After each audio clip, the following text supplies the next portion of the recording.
I'm gonna put the desktop as well. I just want to make sure that the desktop works. So it should work technically. But yeah, it's always a pain when you restart streaming and when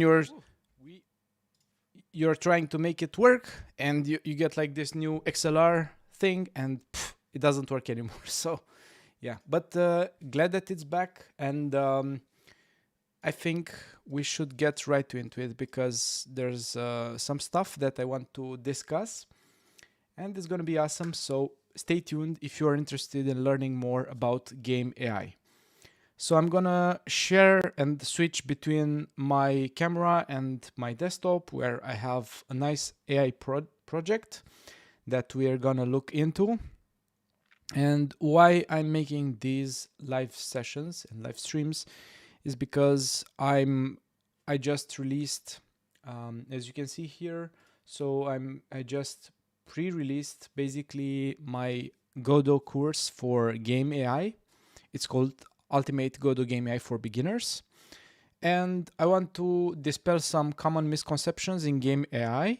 And I also want to do some Q&A session because I think you have your own questions that need answers. And we'll also work a little on the project because this course comes with a full Game AI project included. And what does it mean? Is that along the theory where you learn how to do stuff and how stuff works, you get this project where you see how everything fits together. And now it's currently in early access, but I'm working on improving, on creating new tutorials on how this particular project works. There are already a couple of them up and running.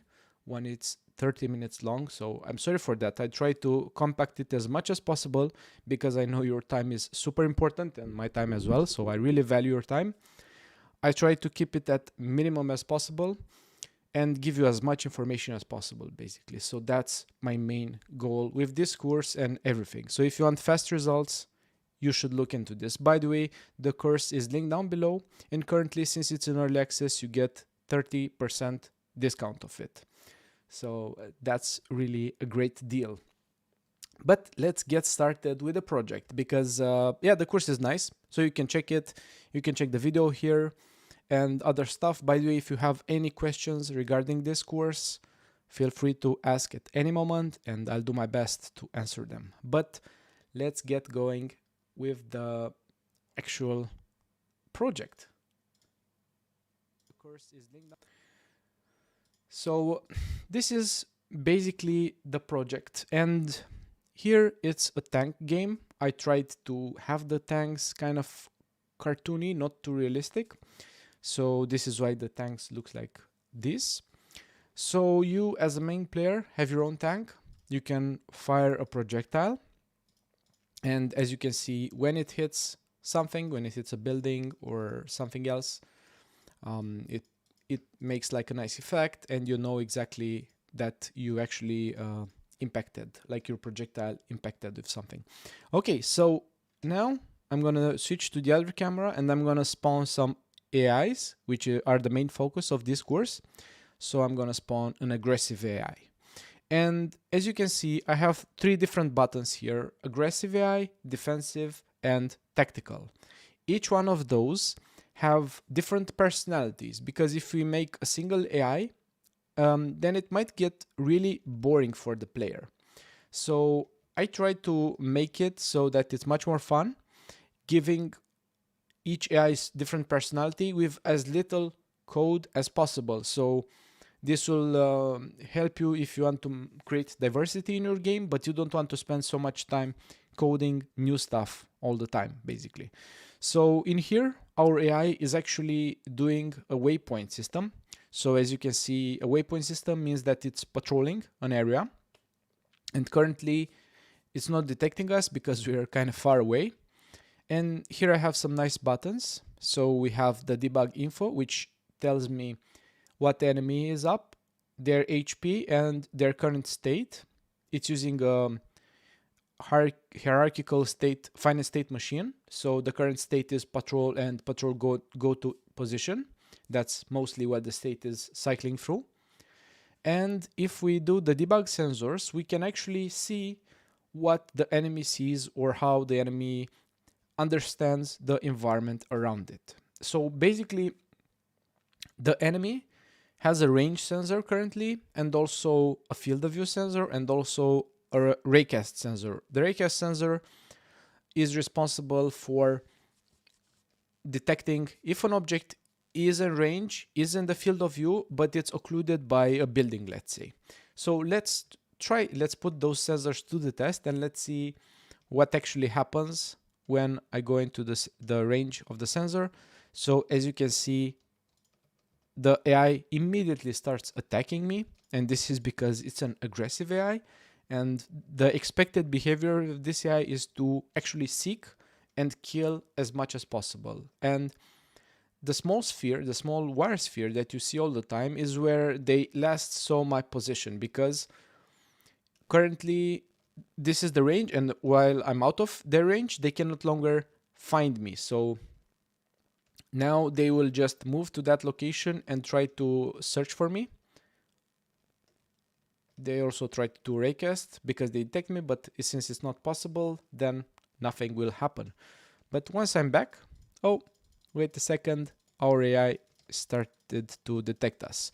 So the main thing about, oh, I'm actually that bad of of a player. I need to practice my targeting better. What I wanted to show you is if I get enough damage, so let's say it's 10% left of their health, the enemy will start retreating. So that's another functionality. And if I go and follow them, they'll retreat at the point where I cannot shoot them. So basically it's a chase game now while the enemy recovers health, because I implemented also the health recovery system. It's low recovery. So as you can see, the HP recovers quite low. So you can change that if you want it. But basically the AI will retreat until their health is, I think, above 50%. So this is also a value that you can change in your own project. But basically this is what happens. So I'm gonna kill this enemy because I want to make room for the other one. So the other enemy that we are looking for is the defensive AI. And this one is a little faster, as you probably know. They also will do the waypoint system now. But what's important about this is if they detect me, it will start shooting a different kind of projectile. And this one is a rocket projectile. So the other one is a normal projectile, which actually goes in a straight line. So if I shoot it, it just goes into the straight line. But a rocket projectile, on the other hand, is a projectile that starts a little rotated and rotates until it reaches me eventually, or it reaches the target destination, which was where my last position was before the rocket was actually fired. One other important feature of the defensive AI is that it cycles through different phases. So one is, of course, attacking me, and the other is actually going into hiding and waiting a little, and then coming back and attacking more, and then going back to a different hiding spot, and so on and so forth. So by doing this, it's actually, I would say, a harassment kind of style. So instead of actively engaging with me all the time, it actually harasses me. So that's the point of this AI, to actually do not stay out in the open, but also try to avoid getting hit all the time. I think there might be a problem with the projectile. So I need to check that one, because I don't think...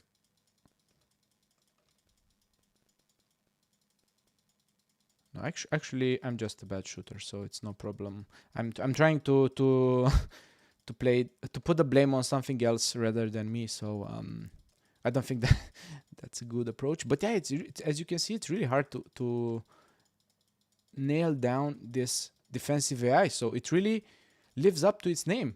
Like, it's really defensive, yeah. So it's really hard to actually kill this AI. But of course, since I'm so good at my own game, I killed it. So The last AI is the tactical AI, and this one is special because, as you see, it has a huge range and it won't attack me before it reaches a nice spot, a nice hiding spot. So in this case, a place where I cannot directly hit it. Well, actually I can hit it directly for this one. And it will start throwing mortar bombs at me. So those actually go through buildings. So one interesting thing is, for example, if I try to hide behind this building, and the AI will actually detect, wait a second, I'm going to try to adjust my position. And as you can see, oh, I can still not hit it. I can still not hit the enemy. So it's still not okay. And it will actually try to move to a different location and try to hit me from that one. So in some cases, if you are implementing an AI system, the AI system will just stick into that position, even if it cannot hit you, and will never be able to actually shoot you. Of course, I opted for a really strategical position in this case, so the AI might still struggle, but at least it will show that it's trying to reach that position. Let me quickly change that position. So, by the way, welcome new people. How is it going? Please let me know in the comments. Let me know if you like this small game that I made. And also, we're going to do a nice thing after I kill this one. After I kill this AI.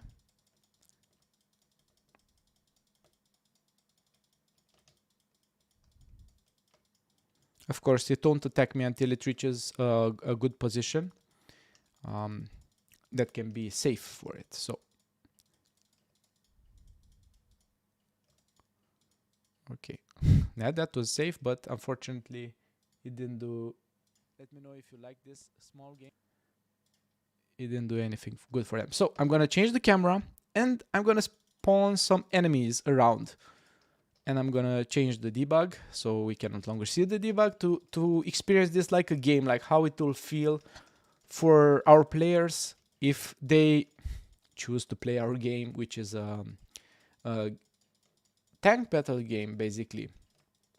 So as you can see, it's really challenging for me. I mean, I have to move all the time because if I sit in one place, then I'll be doomed. Thank you, Interno. Glad you like it. One thing, probably. Whoa, whoa, whoa, whoa, whoa.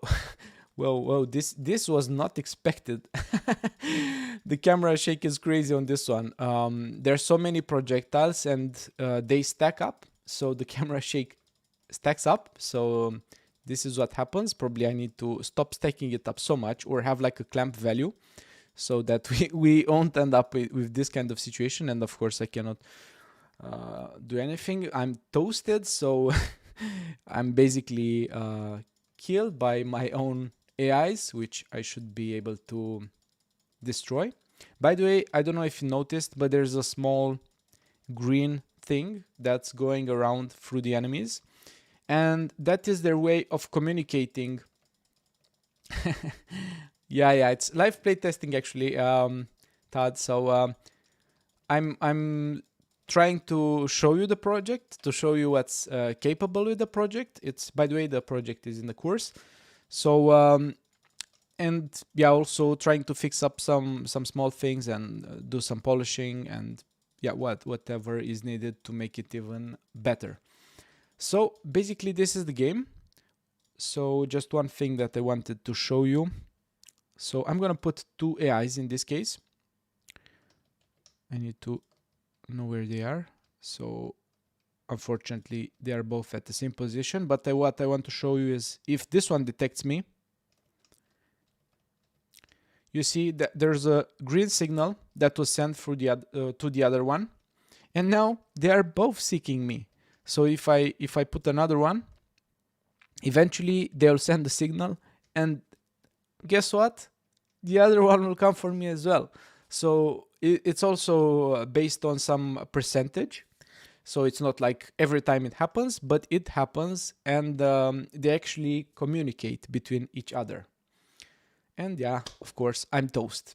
So I hope you liked this demo. By the way, yeah, this demo is available in the Ultimate Godot Game AI for Beginners course. So you can find link to this. Of course, you can just copy paste it from here, but you can also get it from down below in the video description. So now let's look a little at the project, because probably you might be curious what's inside. And in the course, I actually go through everything here, like every single script. That's the main thing that I want to do. Currently, it's still in early access, so I'm going and I'm recording into every single script and telling you what every line does and how everything fits together. But what I want to discuss in this particular video are a couple of different topics that are interesting. First, why people think that a finite state machine or a behavior tree is a game AI when it's in fact not. And why am I saying it's not? Is because those are just one small part of it. They're just the decision-making part of a game AI. And this is really important to take note, because the game AI also has movement that's not even pathfinding, the movement that is an action. It also has firing. It also has a health system, animation, and much, much more. So an AI is much more complex than just reducing it to, oh, it's just a finite state machine or it's just a behavior tree, because it's not. It's a complex structure that it needs to combine a lot of different parts of coding, like pathfinding, decision making, actions, communication, and so on and so forth. But it also requires game design decisions. And those are kind of hidden from the player, but they're really important because they actually make or break your game AI. And what I mean by this is, for example, small cooldown between each shot, or a little wait time when the AI detects us, or different other things that do that small thing to improve and polish it to a level that feels like a human playing that instead of a robot, because nobody wants to play against robots, but we are making robots. So here we go. That's the only way to do it, basically. So one of the most common ways to do the decision making in a game AI is by using finite state machines. But finite state machines have a lot of limitations, as you probably know. And I actually written an article about this and their limitations, because I actually found some while working on my course on researching more about game AI. So I want to show you. So this is from my main website blog. So if you type in redefinegamedev.com and then you go to the blog section, and here I have a lot of nice articles that you can check. And we're gonna go into, are state machines still relevant for AI? Okay, let me have a quick question. So Todd says, that's what makes your demo so much better than almost every AI demo I have seen, which do not take into account the whole system. Yeah, because people just try to put it in a box and say, okay, this is the whole thing, but it's not. It's just a small part of it. So what is a finite state machine? Well, probably you already know. It's basically a structure that has different states like attack, move, patrol, and they're interconnected with each other using transitions. And those transitions usually have conditions on top of them. And those conditions might be, is target in range, or is target available, if any, or is the patrol point available, and so on and so forth. And we can have something like this, like this structure. So from attack state, which means that our enemy is attacking something, we can go to the patrol state, or the loot state, or cooperate, or things like this. But in reality, one major issue of a finite state machine is the fact that we can actually go from attack to loot, or from attack to cooperate, and we will eventually end up with this. And if this seems manageable and maintainable for you, then good luck. It's probably not worth continuing this route, because as you can see, it's quite a mess and you cannot continue working with this. So this is one major limitation of finite state machine. And in cases you want to make a zombie game where the zombie just idles by or patrols, and when they detect you, they actually go for you, then I think a finite state machine is more than enough. But if you are making a little more complex game, then it will get really tough to maintain the system and to add more states and more transitions to it. So one way to fix it is, of course, using a different system like behavior trees. But since state machines are so nicely to be used, we can use something else. We can actually use what is called a hierarchical state machine. And one modern game, a triple A game that uses this is Doom 2016. And what a hierarchical state machine means is that it groups states together, so it has like a different layer, another layer on top of them. So having multiple layers means that we can actually separate all of this and have only one transition instead of 5 transitions from 5 states to another one. So in this project, I'm actually using the hierarchical state machine. So this is the advantage of all of this. So I want to quickly show you just a little, because of course, if you want to see everything, you'll have to buy the course. But I want to show you how it looks a little under the scene. So let's go into an enemy system, and I'll be going into the defensive one. And here we have the state machine player. Of course, for every enemy type, we have a different state machine, a little different or more different. And as the first level, we have the patrol, the attack, and the retreat. And those are states that you probably might have guessed they're in a lot of different games, and this is their functionality.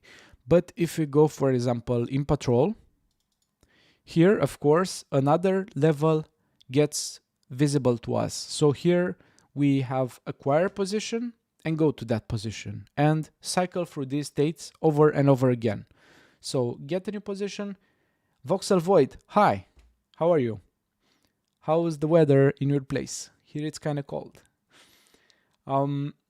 So here we have a couple of different states that actually do the patrolling. And one thing that I noticed, by the way, this is from a plugin in Godot. So if I go to project, it's called HFSM. It's a really good plugin. I do recommend it because it also provides this visual editor for a state machine. Of course, in my course, we're going to go and make a finite state machine ourselves from scratch, from zero. So you'll also understand how to use one and how to make your own. But I definitely recommend you, once you know how to make your own, to use the one from a plugin, because they usually have more features. Oh, nice, Voxel Void. Yeah, here it's like below 10 degrees, so it's kind of cold here still, unfortunately. So it's quite nice to have this as a state machine. So one other state. Oh, that's nice to hear, Voxel Void. Do you have any AI in your game?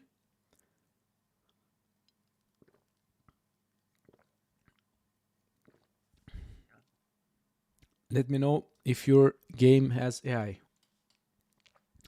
And one thing here is, or probably one important state, and please do not get scared, because once we'll go into attack, we can never come back. So here, if I double click the attack, this is what happens. So it's quite a huge state, and I will explain everything in detail in the course, how everything actually works and fits together. And as you can see, it's quite big, and you can make your own, or you can get it already from here. But of course, this actually is a little specialized for this game type. So I received the question, can I use your state machines if I buy the course in my own game? And my game is not a tank game with these functionalities, but it's more of a platformer. Can I use them? Well, the top level, the patrol, attack, and retreat are probably most common in a lot of different games. So at this level, you can probably use them. Yeah, so that's true. The patrol inside, of course, the stuff there, you can reuse them. The retreat as well. But for the attack, some functionalities here might not be needed for your game. Let's say if you're making a platformer game and your enemy just moves around left and right on a platform, they don't actually need to hide. They don't actually need to search for a target. They might just acquire the target and then fire at the target. So you can just take this and trim it down as you like for your game. Because once you understand it and how everything works, then it's no problem to actually adjust it to your particular needs. And not only the state machines, but also a lot of the components here are actually made in such a way that they are super reusable. Okay, Voxel Void, this one is more of a horror walking simulator, so not really. Okay, but still a little AI is useful. I don't know, for example, Five Nights at Freddy's, and that's actually not even a walking simulator, it's a camera simulator, so that it has still some AI that moves into from one room to another. So in that case, probably a finite state machine would be overkill, but you can still use some other concepts from my course. For example, the graph system and the sensors and some other small stuff that you can make it. But of course, yeah, it's really hard to put some systems in a game that really doesn't require all of them.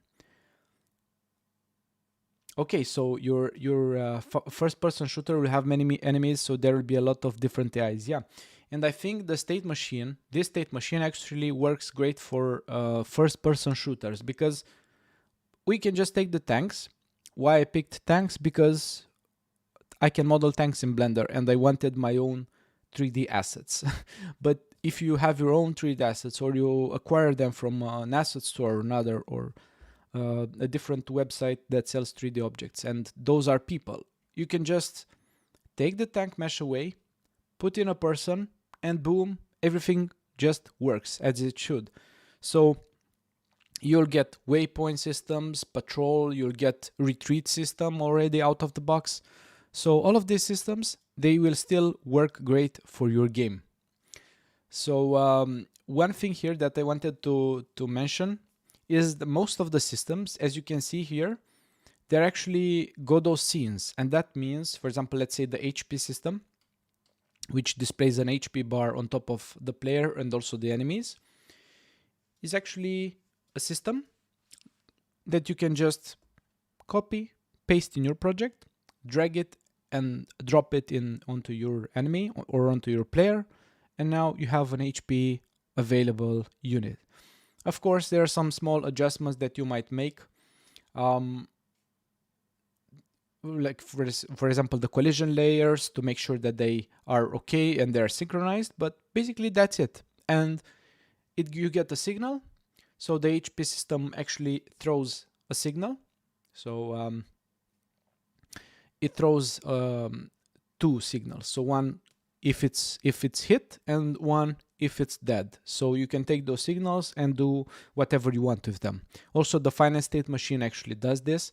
It takes the on hit signal and it acquires the target. So for example, if I'm here and the enemy did not detect me because they'll just follow the waypoint, but if I fire at the enemy, they will detect me, and this is because of the HP system signaling, hey, something hit me. So this is how this works. Okay, Todd had a comment. So one trick for that is to have a leader and make the rest followers. There's one way to reduce the AI overhead for hordes. Yeah, one way.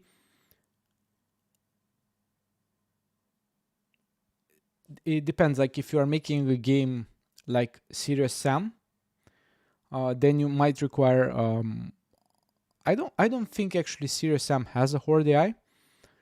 I think they do have, if you have a lot of instances, you cannot go for a planning system or even a behavior tree system. So I'd rather try to go for a very simplified finite state machine, not even a hierarchical state machine. So that's one of the first things that I would do.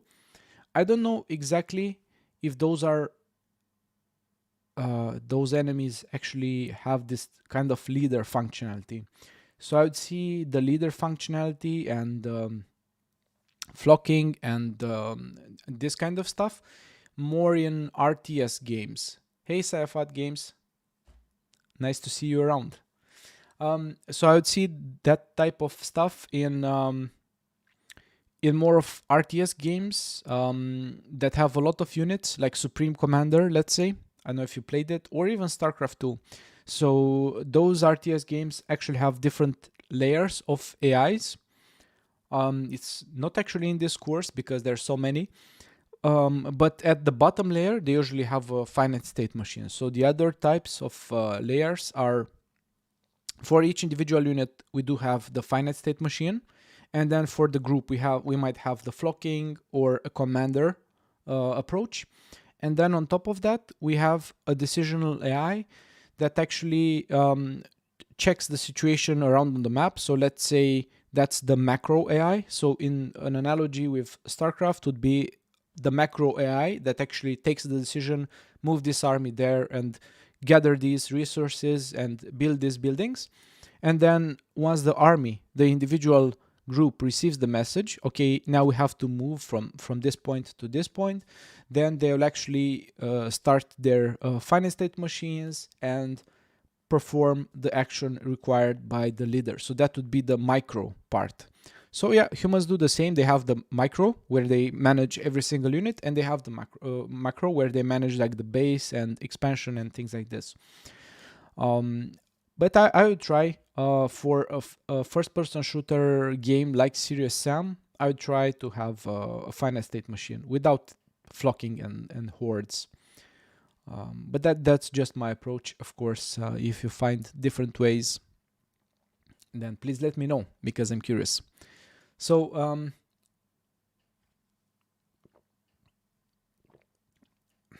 I wanted to implement a couple of different things here. So in the project, so hopefully you can enjoy some development as well, because I just don't want to say, okay, buy my course. I also want to teach here about artificial intelligence in games. I want to show you how to develop a Godot project. And of course, if you consider buying my course, that would be really special, but it's not a requirement. So one thing here, I tried to make the project using only the scripting system here. And I found out that it's kind of hard. Like, it has a lot of limitations that I couldn't get over them. So for example, the renaming thing, and also if you close this because you want more space, you no longer see what script you have active. So currently right now, I don't have any way of knowing what script is this. So in order to see what script is this, I think I can see here in the inspector. So maybe there is a way. Maybe I can see here. So I just found out something live on stream. So yeah, because I to see what script I had here, I was expecting it to have like a tab or something, but I tried this method and it was kind of redundant. So yeah, it's a little hard to actually see the script, especially if you have this closed. But now I see this one. It's on live, so here's where I found it first. Okay, so I still went up to Visual Studio Code because I think this one is actually better. So we are here in enemy attack, and as you see, it's a lot of code. So you can try copy pasting the code, but I think it's quite hard to do when you don't have the full picture of the project.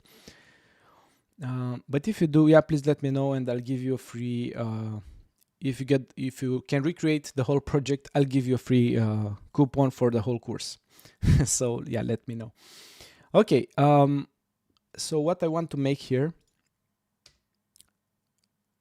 as you can see, when I'm firing,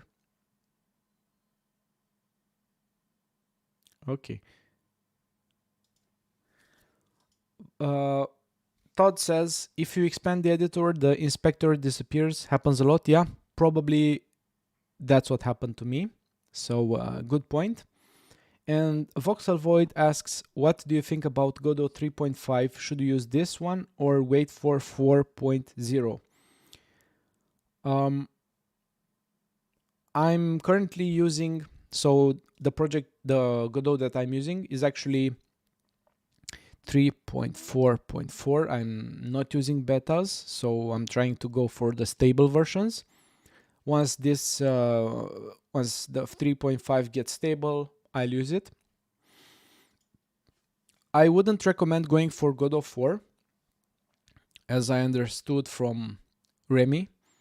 Godot 4 stable won't be probably this year, probably next year. We'll have Godot 4 beta.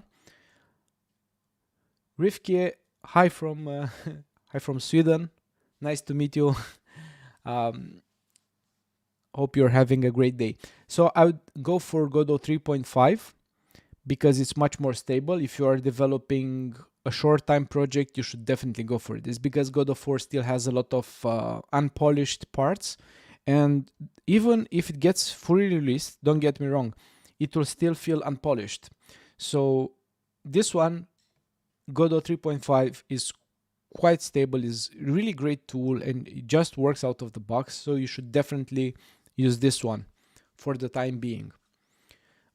At some point, if your game development takes let's say 2 years, at some point when Godot 4 appears, you might consider switching, but only if it's really stable and if it really brings improvements to your game. But rather than this, I would go for 3.5. Yeah, Todd, I also go for the stable builds. It's just more safe, and if you're actually making something commercial available, like this course, I don't really want it to make it so that it doesn't I don't know, somehow like it crashes for people, or I don't know. Voxel Void, asynchronous shader compilation in 3.5 is a game changer. Yeah, as I'm doing 3D stuff, a lot of stuff for me personally in Godot 4 is a game changer.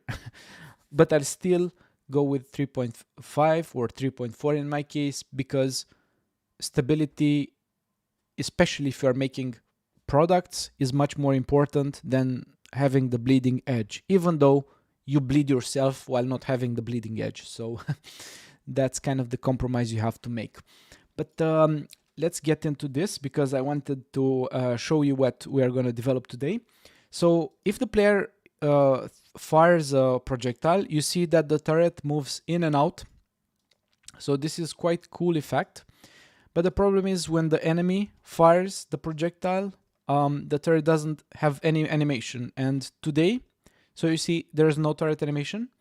And today what I want to do is actually import this turret animation from the player to the enemy as well, and see how that will go. So as I mentioned, I'll use Visual Studio Code because it's much more easy to work around this, and also I feel like it's much more more space and it looks more nicer. Yeah, of course, Voxel Void, like a lot of cool features happen for Godot lately, but you have to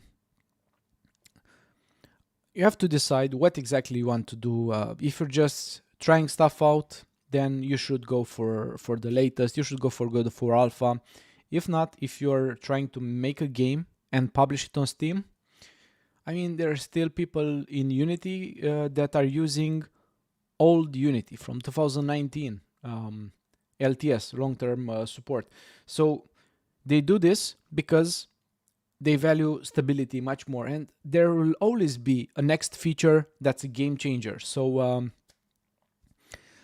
you have to decide what is your final goal and what you want to achieve, and then you can pick whatever you want based on that. Before that, don't just randomly change the engines, because you won't get anything done. So first you need to know what exactly you want to have to make, and then pick the right tool for you. Okay, so we need to go into the player attack, which is weapon system script. So let me go through the player now. So the player, when it fires something, it goes through the weapon system. So the weapon system is responsible for the player shooting, and we have here an animation. So if I go into the player,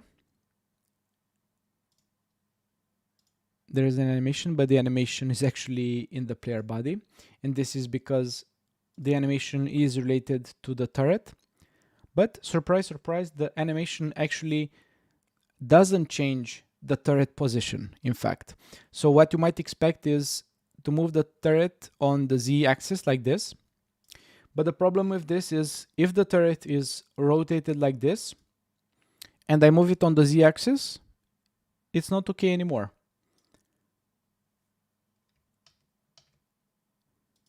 So, okay, Voxel Void, you released one game. Is it on Steam? I'm really curious.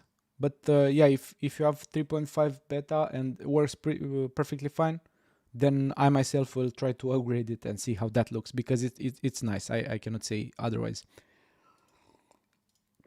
So what the trick here for the turret is actually when it's rotated like this, to move it on the local axis. But here you cannot actually specify this. So of course, if you move it on the local, yeah, it will move correctly. So what I did instead was actually move the turret encode and basically put in the forward vector and then put a displacement that is actually handled by the animation. So the displacement is handled by the animation and is called in the animation, and once it fires, it plays the turret fire. And the actual turret movement for the player in this case happens in player mover, I think. Not here. Oh, that's not player mover. So here we do have the player turret, and here we actually have the synchronization of the turret with that position. And I'm gonna try to add this into the enemy attack script as well. So let's see if I can make that work. So as you see, it's a lot of code and a lot of stuff going on. So yeah, this took me, I think, 1 or 2 months of work. Hey Moon Boy, how are you? How is it going? Have you checked my course? It's in the link down below. You'll get all of this project. So I think it took me roughly 2 months of work. I'm coming from a Unity background, so probably if I would have to make this in Unity, it would take me much less time. So I had to deal with a lot of stuff that I didn't know and try to understand them. So this is why, yeah, it took much more time. Okay, a lot of comments here. So Voxel Void, I've released one game using the latest. No, that was the old one. I can't afford releasing my games on Steam for now. Kind of crappy life situation. Should be over soon. That's really great to hear. I hope your situation will get better as soon as possible. But I released my short games on itch. You should promote them like crazy. You should promote them. If they are sold with money, you should definitely promote them. You should take money from your hard work. Aknakos, it is very nice to see you Redefined doing AI stuff. Of course, I found out that not a lot of people do AI in Godot especially. So yeah, I'm trying to make something awesome. And also I've noticed that I'm hosting Godot Jam, and I've noticed that not only in Godot Jam but also in Godot Wild Jam and in other game jams, there are not a lot of games using AI. For example, in the latest Godot Jam, the Godot Jam 2, I think the first 10 games didn't have AI. They were mostly puzzles, and other games that didn't require, or they had like super simple AI that just followed you, like the third place Photon's Journey. They're basically robots that were just following you. So that was it. But yeah, if you want to have like more stuff going around, then yeah, you might need a more complex system. And a more complex system, of course, doesn't mean to have just hierarchical state machines or behavior trees. It means to have nice sensors. It means to have nice movement, pathfinding, animations, and much, much more, because AI is so complex. Aknakos, I hope your course will do well. I feel AI is not discussed in Godot. I hope the video I made for Godot Jam matches your own experience with AI. Yeah, I do hope. I do hope. Of course, I really also hope that my course does well. That's the point of making it. But I wanted to give back something to people, and I want to give back something that I can teach them. Because yeah, I do know some 3D stuff. I do know general programming, but there's a lot of content on that. And my other focus is on algorithms, like let's say pathfinding, decision making, and stuff like this. So I have already this whole experience in me. I just needed, okay, what should I do? And basically this is why I opted to create this course. And yeah, I do hope it will do fine. But yeah, we also need promotion. So if you can promote it, by the way, since Aknako, since you are the previous host for Godot Jam, contact me in private so I can give you a small discount for the course if you want it. Yeah, I'm taking into account your hard work for Godot Jam. So yeah, let me know. By the way, Godot Jam 3 is coming, so I'm gonna switch back to my camera. So Godot Jam 3 is coming in May, so that means in just a couple of days. Now, the first on the May the 1st, we will have the new website up and also the Jam registration. The main event will probably be around 27th of May, but the live events, the live streams will be 1 or 2 weeks prior to that. So if you're interested in Godot Jam, be sure to check it out. Hi, Master. Nice to see you around. I really like your picture, your profile picture. Okay, yeah, let's get back to coding, because one of my passion is still coding, and yeah, we cannot get past it. So what I want to do is turret animation forward to have this in I'm actually going to copy this to have this in enemy attack. I don't know if this is necessary, but I need to export it so that it's visible for the animation player. And this part will actually get animated when the tank fires. So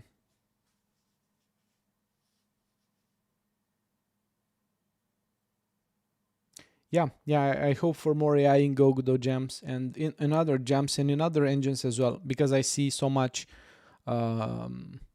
puzzles. And I got hit by hard comments because I quite skipped the story part, and I'm kind of more like action oriented. I have ADHD or some form of attention deficit disorder, because I just cannot, if I try the puzzle a couple of times and it doesn't work out, then I feel I'm wasting my time. Of course, I like good puzzles. For example, in Prince of Persia games, I enjoy those. They're not so complex. They were kind of easy at some point. And in games, for example, like The Witness from Jonathan Blow, I cheated. So initially I did the puzzles because they were simple, but then they got complex, and then said, yeah, well, I want to see the ending of the game, but yeah, I have no more attention for it. So I just picked up my phone, searched on Google the answers, and did the puzzle there. So I really don't like complex puzzles. That I think they are wasting my time. This is why I haven't played the Shadow of the Colossus. I tried playing it, but yeah, it felt like a big puzzle game. Initially, it felt like an adventure, but yeah, I was very wrong. So yeah, let's do the animation. So I'll try to see if I can copy this animation player, because now it's possible to copy nodes, but at some point it was not possible. So of course, this animation, as you can see, has more parts, and I'm not using the translation. I'm not using those. I'm just using the animation forward.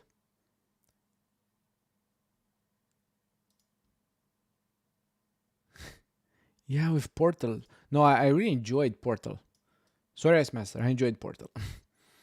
So yeah, this actually is linked to this one. So I don't know actually if I can cheat on this. So I might have to. I might actually have to, or I don't know, player mover. This is, I don't know. If someone knows Godot, because as I said, I just have less than probably 1 year of Godot, so I'm not familiar with all the systems. But I don't know if I just copy pasted the animation player, can I change this? So or I have to create it from scratch. Probably I have to create it from scratch. So in this case, it's basically it's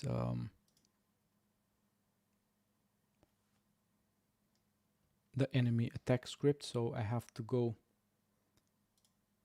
to the Finite state machine, and here I have this key, and yeah, I'm actually going to use Bezier curves. So yeah, probably we cannot go without this in place. So here, what I want to do is actually, I want to change the value.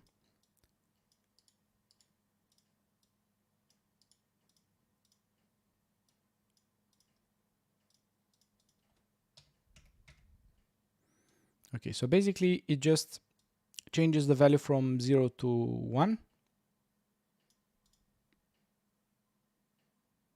And then goes back to 0. And this is in a short time period.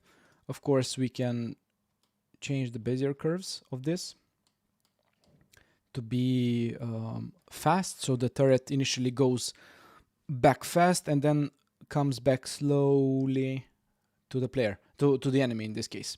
So I just need to make sure this is in place. By the way, this is for the enemy defensive, so I need to also remember this when spawning players. So I'm just gonna quickly check if this works. So I'm gonna put this in on update. So here I'm using on update because it's for the state machine, so I'm not using process in the finite machine states. So let's quickly see if this works. So I'm spawning a defensive AI.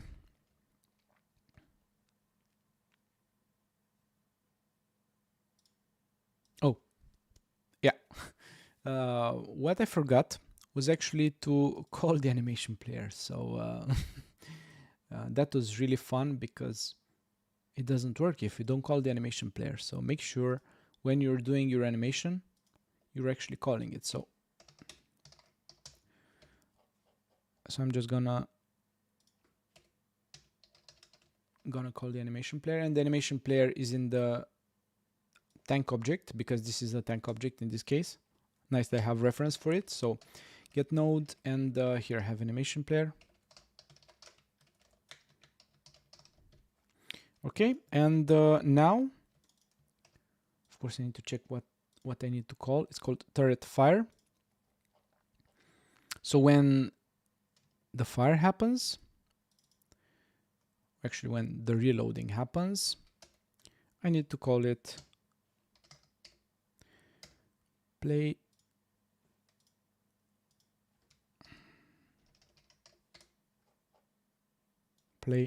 turret fire. So I hope you are still with me and I'm not boring you, because yeah, it's code, but yeah, code can be fun. Code can be really important if you are making something special. So now it should work. Fingers crossed. Spawn defensive AI, and now let's see if they fire at me, if this changes. Yes, woo, it changed. It changed, but of course, yeah, now it's going back, so. Okay, so it works. That's the best step, because when this works, I can actually adjust the turret. So Ice Master asked something off topic. I remember you were saying that you quit your job to do YouTube. How is that going? Do you earn enough YouTube in game dev in general? Well, I don't want to answer this. Well, I'm gonna answer this. It's actually currently from YouTube I'm earning $10 a month. So that won't do it if you want to live off that money. Try Patreon. That really doesn't work. If you have a small community, probably you need like at least 50,000 people on your main YouTube channel so that you can have, like, let's say 100 people on Patreon. So right now, actually tried last year I tried with Godot Game to have like a small fundraiser where I took just a percentage, so 50%, actually 50% went to Godot, and a lot of percentage also went to other creators. So I basically made around like $500 from the whole thing, or less, because I also invested some money. And now I'm selling this course, so I do have high hopes for this. I have still some other ideas in my sleeve.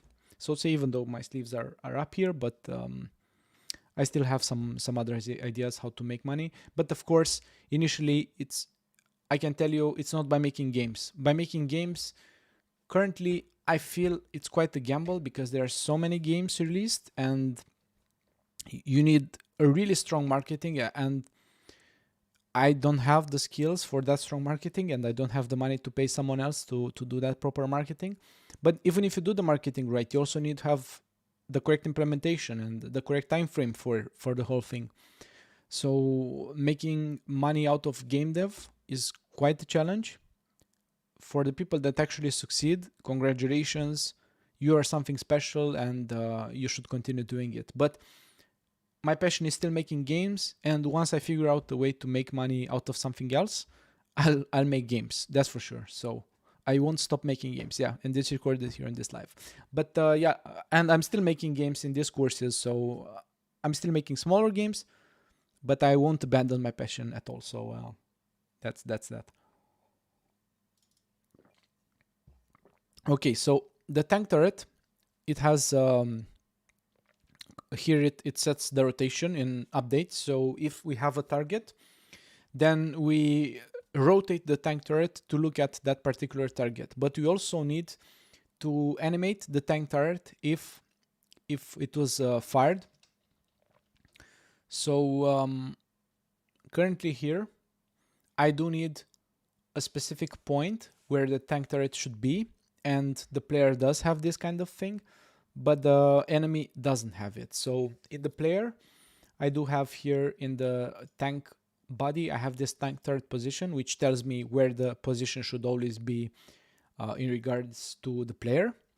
But Ice Master, okay, interesting, thanks. Sorry if I'm asking something too personal. No, I mean, it might be personal, but I think people should know, and I want to support people that want to create their own companies in game development. And if my advice can help a little part of people from all people out there, then yeah, it's good. And I do think people should still go into game development. And even if it's tough, I mean, creating any business is tough. So don't get me wrong. I mean, if you try to create any type of business, it's really tough to actually make the money, first to survive yourself, and then to have like a team and employ people and stuff like this. So you do need a strong risk to be able to face the risks and to make sure that you can face them head on, because they will come for sure. Okay, so I'm just gonna copy this tank third position. I'm gonna place it in the tank body, so it's here. It's kind of little messy here. So the tank turret, oh, it's actually something wrong. Something definitely wrong happened here, but I'm gonna fix it with this fix. So the tank body, I'm just gonna put the turret here as well. Of course, eventually it will get placed by the turret position, so I'm not worrying so much about this. I just want to see if this just works without any change. Oh, it engaged. I didn't want the tank to engage, but yeah, it's no problem. So yeah, it feels like, yeah, it's working fine. Okay, going back, I need this tank turret position. So I need to get it.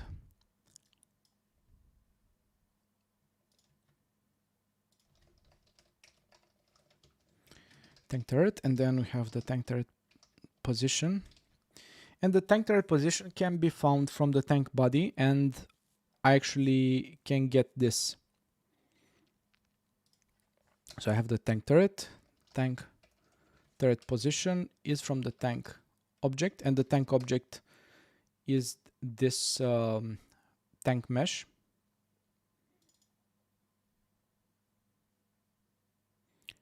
Trying to make sure. No, it's not the tank mesh, it's this one is the tank, because I'm looking at this one and saying, okay, get node tank mesh, that's this level, and then tank body, and then tank turret position. So this is how we get the tank turret position. And now in update, so every frame I need to tank turret, I need to set it up global transform origin, to set it up to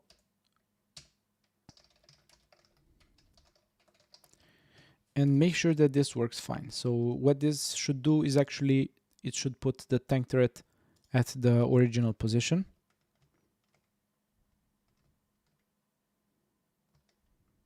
Or the position that I specified.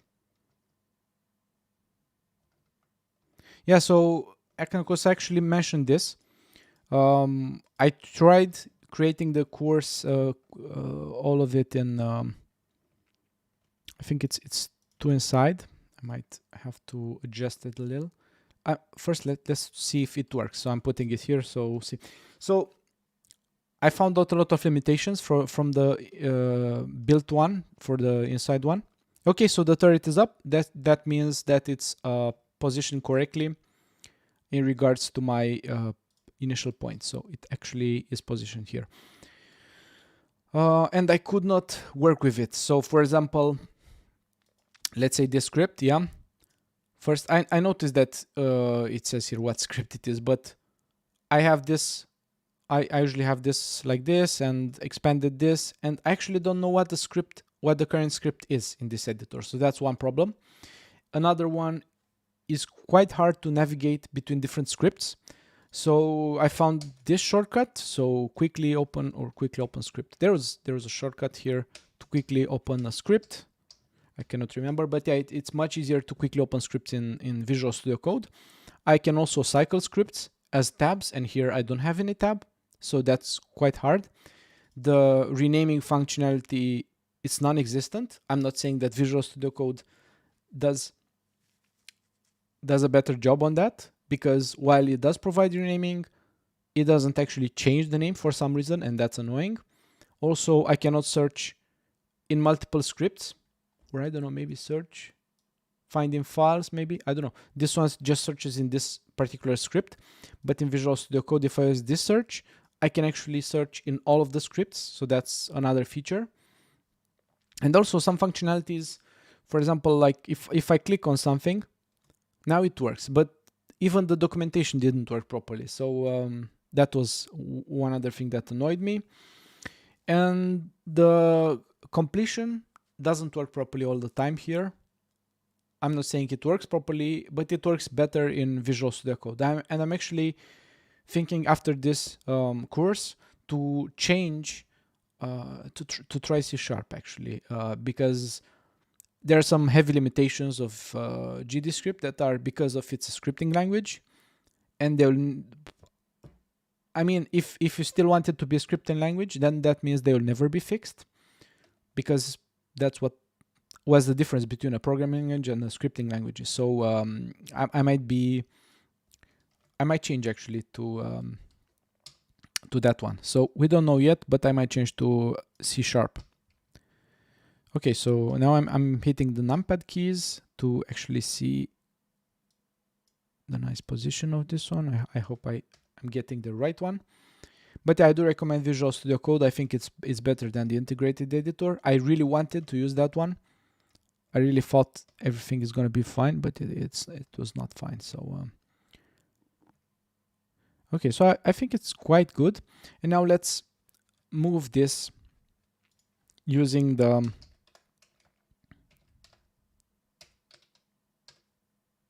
I'm gonna move to the next line.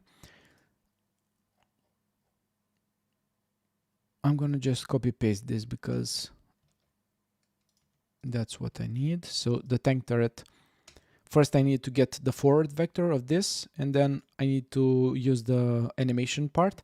So I'm just gonna, yeah, so those are my arguments. I don't know how extensively you used Godot, but yeah, those really annoyed me. So so yeah, that's one thing. So I'm gonna try like this and see if this does something. So basically now I should get the turret offsetted. Okay, so it's offsetted. And that's good. And now I'm gonna try to offset it with this value, which I'm actually changing with the animator. And if this works fine, then we should actually, I'm gonna make the screen big.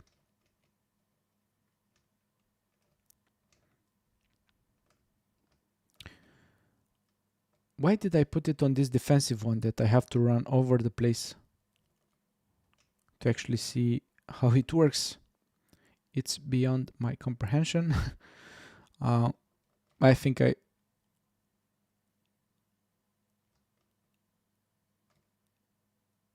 okay, so it's backwards. Unfortunately, the Z vector, like the forward should be with minus, but I'm just gonna put it with not minus. But in reality, it should be with minus. And this is actually a special tank because this one has the burst mode, so it fires multiple projectiles. So that's one thing that differentiates it from others. So I have to make it go back. Okay, so now it kind of works. I think it might be a little too much. And I also need to change it to fire at burst for this particular one. So basically to trigger the animation for every single projectile. So let's see if I can make that happen. So instead of before reloading, I'm going to actually put in the firing. So after the projectile was instantiated, so for every single projectile that gets instantiated, this animation will be played. Hey Nakoto Arts, nice seeing you here. I'm just telling everyone about my Godot course, my AI course. By the way, if you want to get it, it's in the description. So that's quite nice. And we also do some game AI programming. And I'm answering to every game AI question that you have. Hopefully with a good answer that you will like. But I'll still do my best to answer all the questions regarding game AI.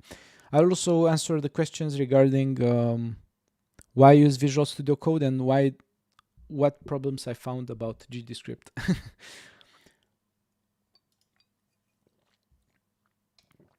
Okay, so yeah, let's see. What I feel about this is, while it does fire, I feel like it's still not so smooth. You see, it feels a little too abrupt, or I think, you know what? I think the problem is, oh, That's really great. Yeah. So what I need to do is, so the animation time is 0.5. So what I'll do, I'll put it 0.3. So that's quite low. I'll try to put everything here. Ooh. I hope I get enough key points so that I can.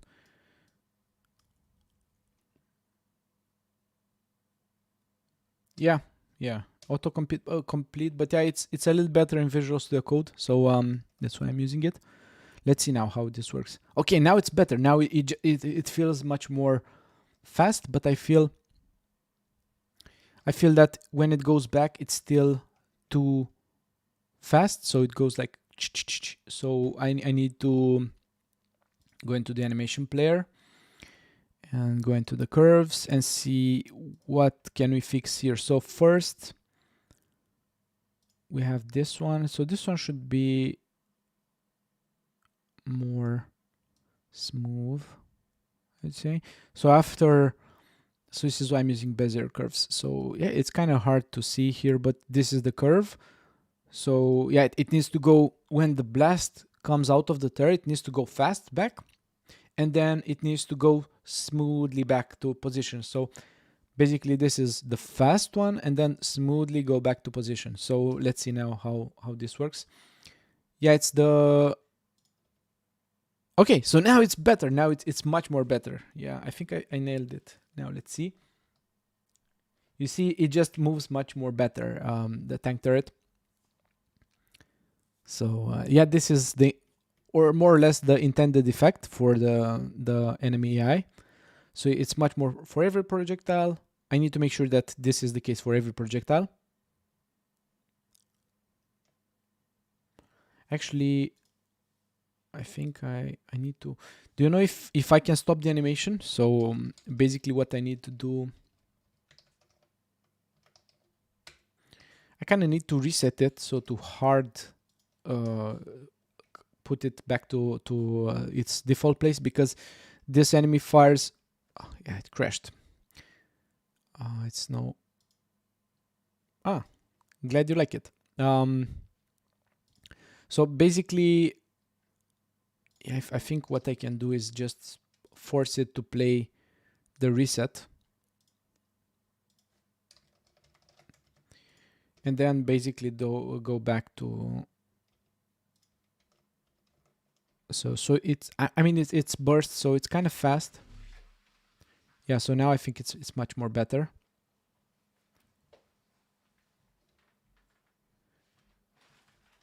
Okay, Aknakos, I hear your C# point. I made the sample project for machine learning, but it only works in C# because C++ bindings for machine learning are hard, and GDScript is too different from Python to copy easily from them.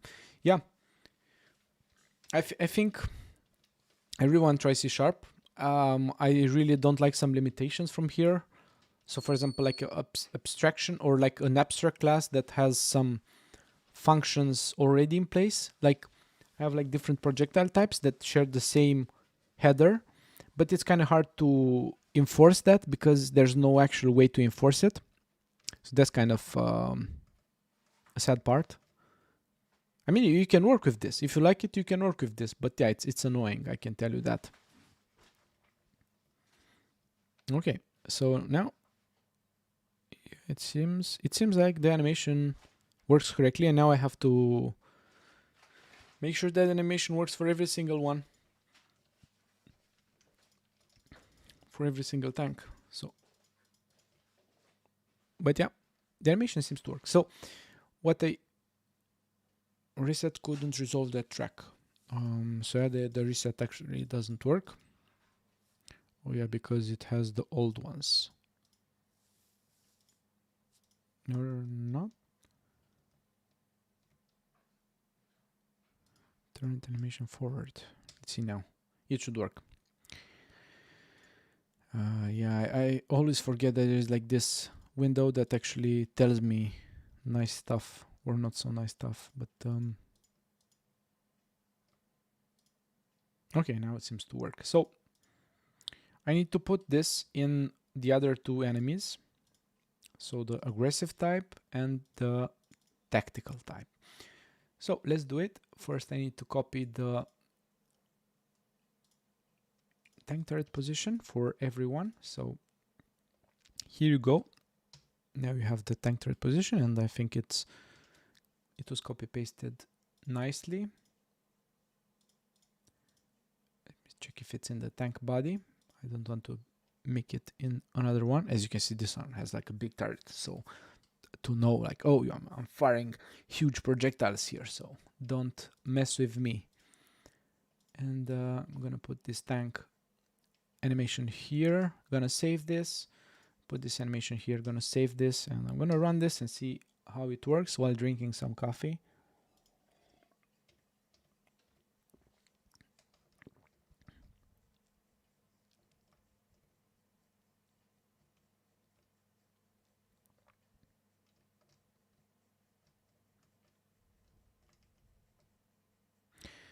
Yeah, it seems that the turret here is a little inside. So Nekoto Arts asks, how long have you been doing Gamedev AI?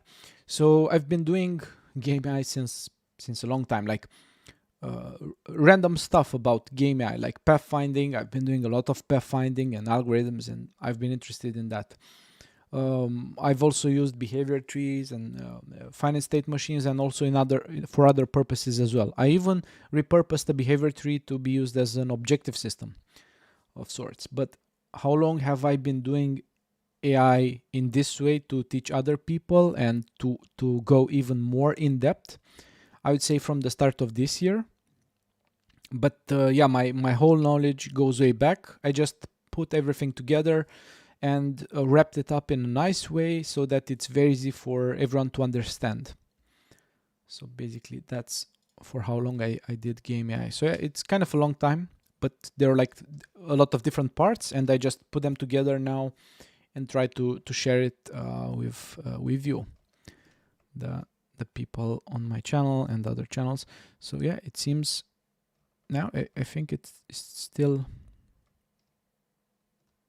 but yeah, it's much more better to see the turret animating instead of just not doing that. So it's much more better. Yeah, I'm gonna clear this enemy. If the enemy doesn't clear me, I need to rotate. You're toast, but no problem. No problem. I'm cycling the camera with C key. You see the keys are on bottom left. Okay, so I want to spawn the tactical AI because I want to see if that one works. I think the turret is way off. I think I need to put the turret code update in a different place.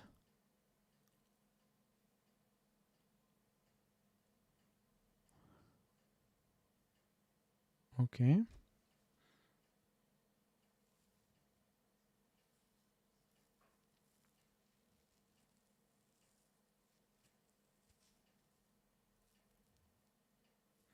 How do you think? Nekoto Arts, how do you think? Is the first one or the second one? It's actually neither of those. If you can believe it. Or yeah, no, actually I wouldn't say like, yeah, it's a shader because it's barely a shader. Yeah, this tank has it all wrong, the tactical one. So I need to check what's wrong with this. So tank turret position seems to be fine. So what's wrong with it? So I can quickly show you the HP system. So it's a mesh instance. It's just a plane, and here I have the shader, but the actual shader, I mean, is just, I mean, you can just create a random shader because I needed the param to be gradient, and the actual gradient is changed in code. So there's no quite a lot of functionality. I mean, this is the functionality. If you see, this is the shader, this is my shader. It's not the shader. So I wouldn't call this a shader. I mean, yeah, it's technically a shader, but I wouldn't call this a shader. In fact, I can request. By the way, I really very much the debug window, like very much the debug window in our AI behavior did. I'd say debugging AI is one of the hardest parts of AI game dev. So I'll be looking forward to seeing your solution. Yeah. So I had problems like to know what exactly is happening, what state is the AI for, what's going on, how many instances I have, how much HP it has. And here, of course, it's not perfect. I didn't spend so much time on this because it's debugging, right? It's something that's not visible to the player, but as you can see, it does its purpose. It knows exactly what the state is in, what the HP is at, and much more information. So that's quite cool. Okay, now let's see what's wrong with this tank turret position. And I think I need to move this from the attack, because not from the attack, from the yeah, from the attack. Actually, I need to move it. I think I'll move it to the main player script, to the main AI script, just because I want to make sure that the turret gets positioned correctly. But just one thing before this, because just the tactical has problems, I'm just gonna move it here before doing that. So okay,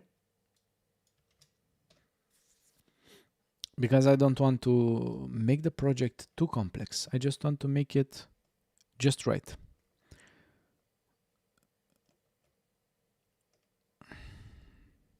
Unfortunately, I cannot see this tank as close up because it will never stay too close to me. That's the whole idea of this one. But it seems that its turret does have the recoil. So that's what that was important for me, to have the recoil and to have the right position.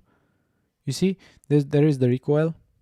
The tank turret moves, and it does move properly. It's kind of hard to avoid this tank because of the range, and I don't actually want to avoid it. So what I'm gonna do, I'm gonna let it kill me, and then I'm gonna let it go through the patrol mode. So I want to see in the patrol mode to see if the turret is correctly located. So of course, first it will search the target. It's still in attack. It's attack search target. But yeah, in patrol mode, that's what it was important to me. Yeah, it seems to have stopped right in the middle of the screen, so we can no longer see it anymore. So that's a problem for the tank.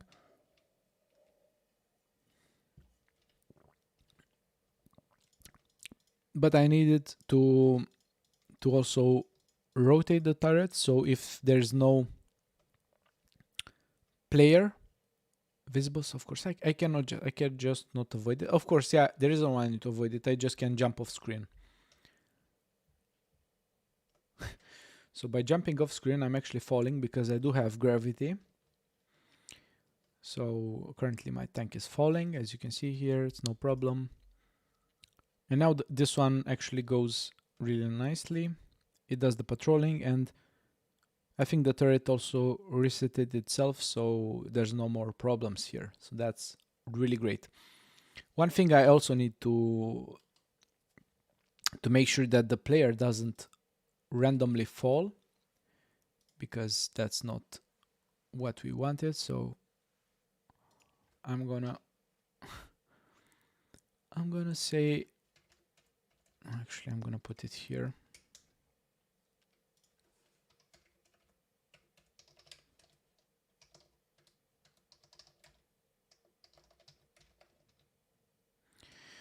The direct player is moving just the player body part. So I need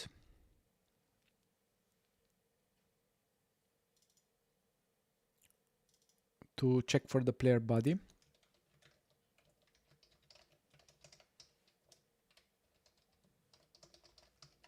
Yeah, I'm gonna quickly make the just to say, yeah, you're toast.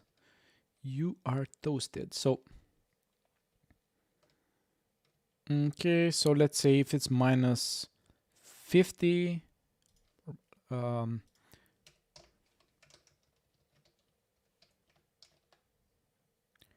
Yeah, should be smaller than -50, right? So then I need to say on destroyed. Let's see if this works and doesn't call itself multiple times. Yeah, that should be it. So going down, going down, going down. You are toast.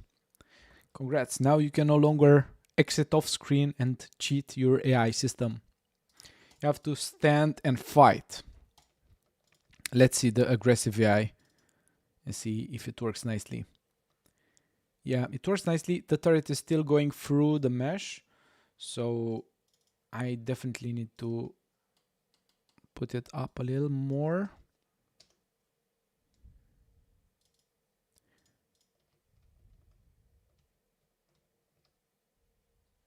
Now it seems to be doing fine.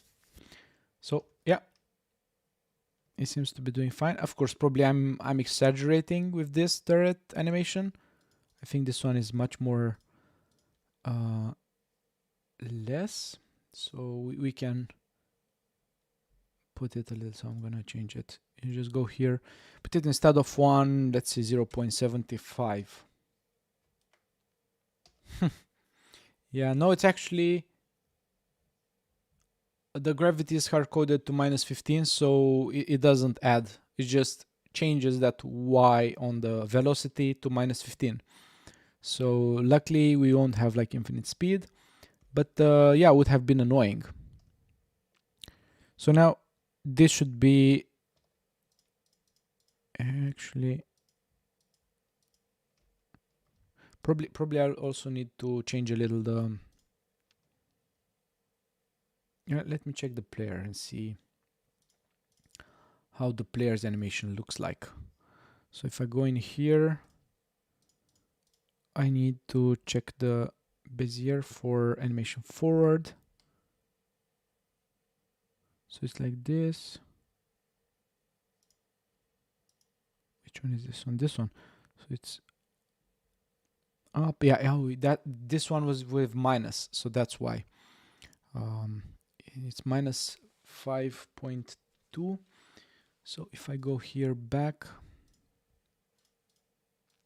let's say -5. So that's why it was a lot less than this one.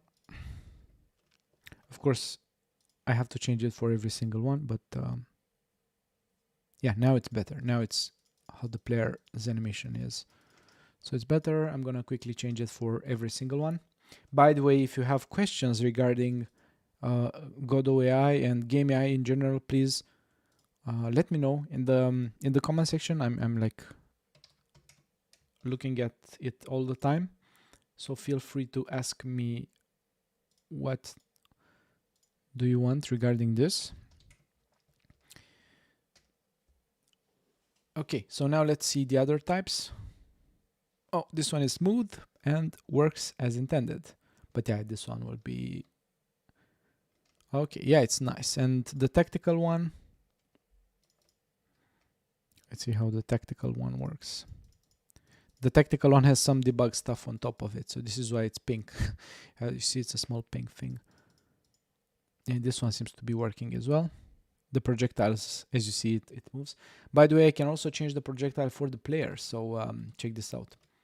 It's quite nice. So if I go into the projectile prefabs, and I'm dragging the weapon system, and I'm dragging. Let's drag. Neko towards. I don't use any method to do that. And yeah, it will happen. Like if you have multiple enemies, unfortunately, yeah, you'll figure that out. But there are ways to solve this. For example, one way is to have like a grid system that actually counts the references on how much of stuff is on a particular position, or like close by. So yeah, actually it seems like I'm quite effective with this, but I kind of like need to predict the AI in some way. So Aknako says, are you satisfied with Godot's nav mesh generation so far for pathfinding AI? Yeah, I think it's okay. I actually initially I tried using it using its A star function and generating my own grid. But the generation and usage was taking much more time than just pre-generating it via this nav mesh. So I actually ended up using the nav mesh instead. I like it that Godot does allow you to have the A star, so it exposes the A star algorithm, so you can actually implement your own pathfinder. Okay, yeah. So you won't find it in Unreal and in Unity. I don't think you can actually find a way to expose just the A stars so that you can implement your own stuff. So that's quite something for Godot here. Okay, so I'm gonna actually put it back to this one. So yeah, that's basically it. One last thing that I wanted to show you. So I need to prepare it a little. So this is why I changed my camera.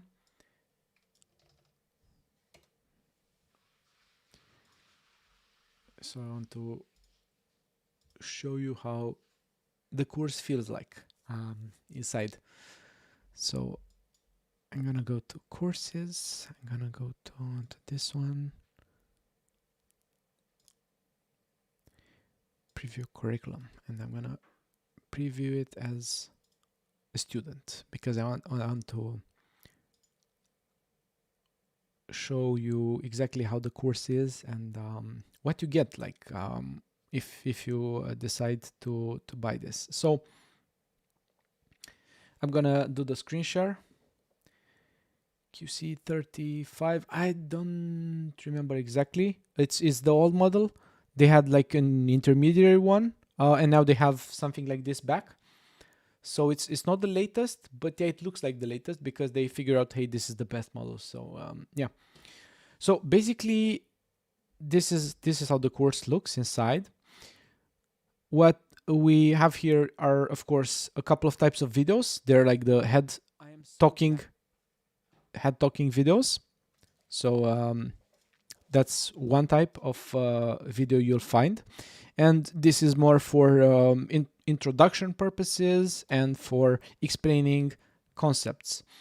Of course, for this type of videos, I actually have also a PDF where you can find out more information about this. And yeah, it's basically the text version of the video, but some extra details might be included. Some other types of videos that you'll find out are PowerPoint videos, and in this case those might look like this. So PowerPoint, where I speak on top of it, and a lot of information is offered this way because I also show diagrams and stuff. There's also the code type of video where we'll do code along. So yeah, in this case we're just gonna implement from scratch a finite state machine. So yeah, I have this as well. And as you can see, most of these actually I try to keep them as minimal as possible and to give you the information in such a way that you get exactly what you need by wasting as little time as possible. Of course, this was not possible for long, and as you'll see as you move through the course, especially after going through this, like in the project, because I aim, this is the part where I'm actually working at, I aim to have most parts, if not everything from the project explained, and those might be quite big. As you see, the main player functionality, where I go through everything regarding the main player, and it's quite big. Yeah, I can tell you it's quite big. I tried to keep it as minimum as possible, but unfortunately, yeah, that's what it is. So you cannot avoid everything. So yeah, basically this is the course. This is what you get, and also the downloadable of the full project. So the full project can be downloaded, what we worked on in this video. So yeah, that's quite nice as well. Okay, some questions. Aknakos, have you considered using GDQuest's interactive Godot web page similar to REPL for tutorials in your course? No, I haven't considered. I don't know exactly the page. I checked something. I think it's just for his course kind of style. So No, I'm not using that. And I don't think actually, because even if that's the case, because I kind of know REPL, I don't think it will be fitted because these systems are much more complex. And as you can see, the theory can take some, of course, like really niched down theory can take a couple of minutes, but when actually we are putting into practice, yeah, it takes quite long. So basically the course is focused on the theory part. It's focused on the project, and in the end to explain how everything fits together. So not only you get the how to make stuff and how stuff works, you also get the full picture and going into details for every single part. So yeah, this is it. Any other questions? I'm really looking forward to answering as many as possible. So yeah, let me know.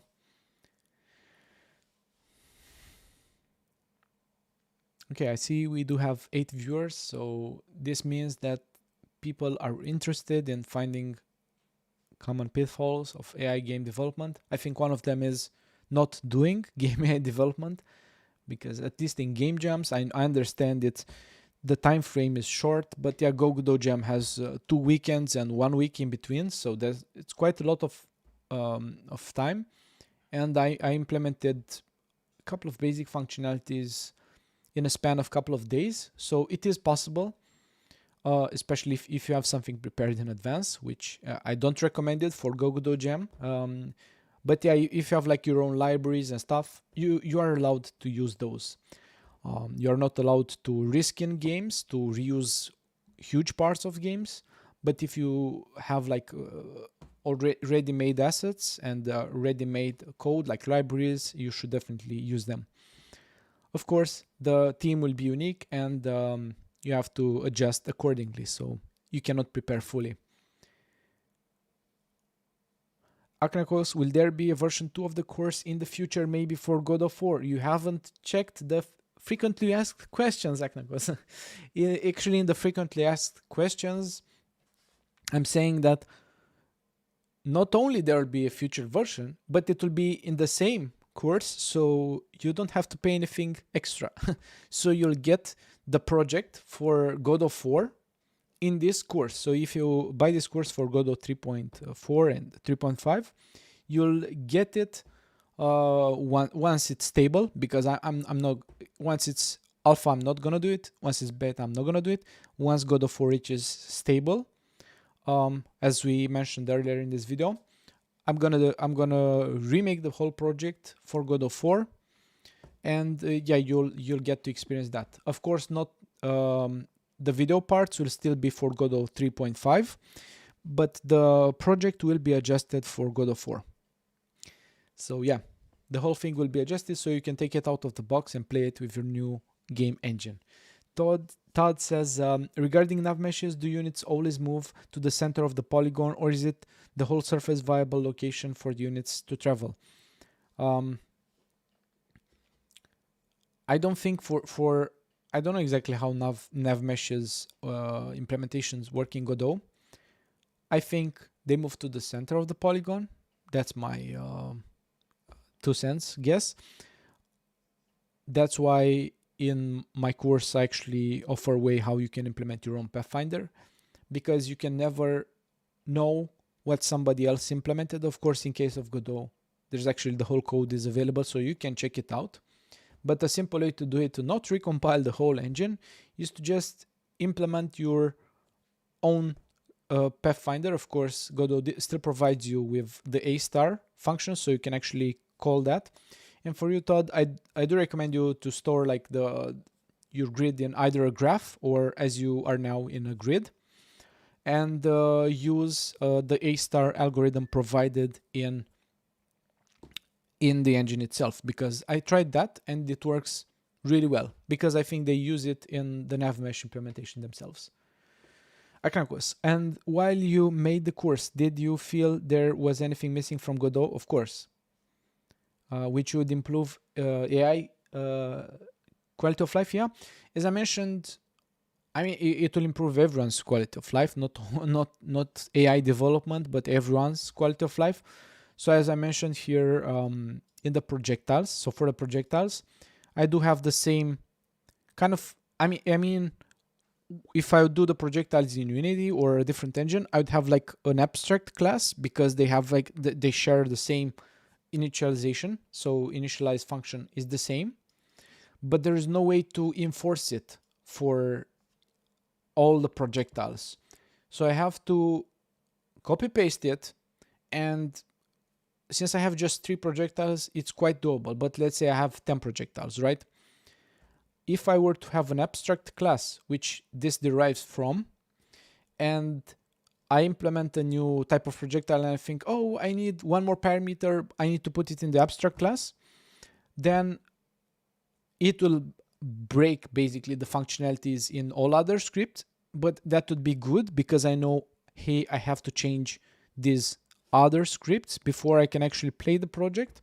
And in here, it will still break the functionality. It will just either, if I'm not using all the projectiles to actually know at runtime, hey, this one breaks, this one breaks, this one doesn't break, then I don't have any means to know if I make a change somewhere, if it breaks or not something.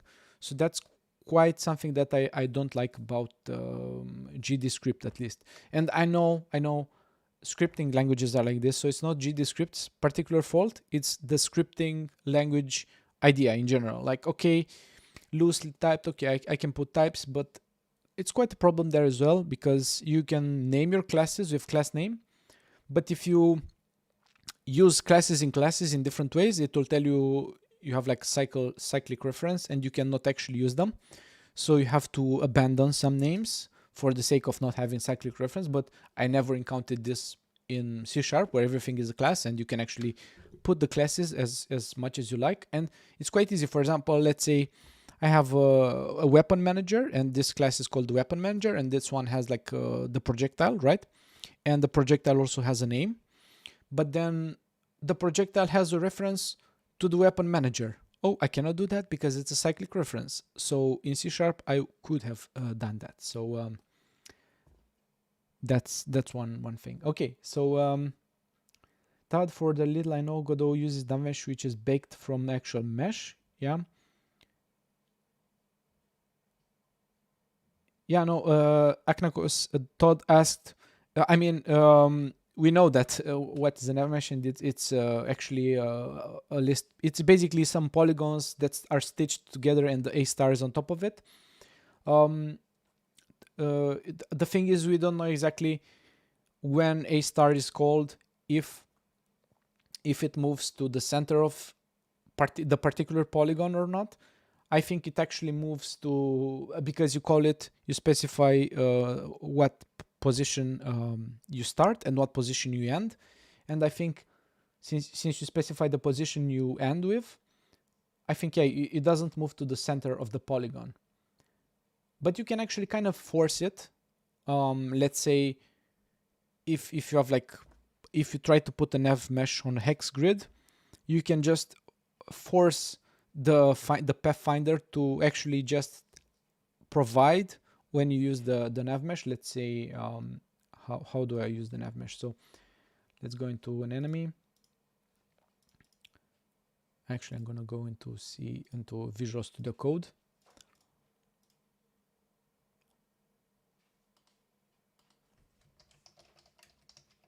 Going into Patrol, and here I have nav get simple path. So here we have 2 points, the first point, which is the origin point, and the end point. So basically it doesn't go to the center of the polygon, it goes into that particular polygon in this point where it's specified. If you have a hex and you don't want to have like units moving anywhere else from the center of the polygon, then you can just provide or try to not provide values that are different from the center of a polygon. You can actually use seal or floor functionalities in math to actually round up those numbers, so you get the perfect numbers to be in the center of the hex grid. But I do think it's not a good idea to use this because, for example, let's say you have some obstacles of course, yeah, you can generate the nav mesh around it. But then again, if you have it in memory, like in a graph, and those obstacles mean like the paths are not available, it's much more easier to deal with it. So that's how I would see it. So I would not go for nav mesh for a hex grid in any case, or for a grid for that matter. Okay. So yeah, basically this is the project. I hope you like it. If you have any other questions from who has joined the stream, by the way, I just want to mention again, the next month we will have Godot Jam 3. The registration and the new website will be available on the 1st of May. The actual jam will be on the 27th. It will start then. And the live events will start earlier, 1 or 2 weeks before that. And there are a couple of different surprises. I don't want to spoil the fun, but yeah, you should be expecting some changes, because I want to keep it with every edition fresh in some way. And this one will have also freshness with it.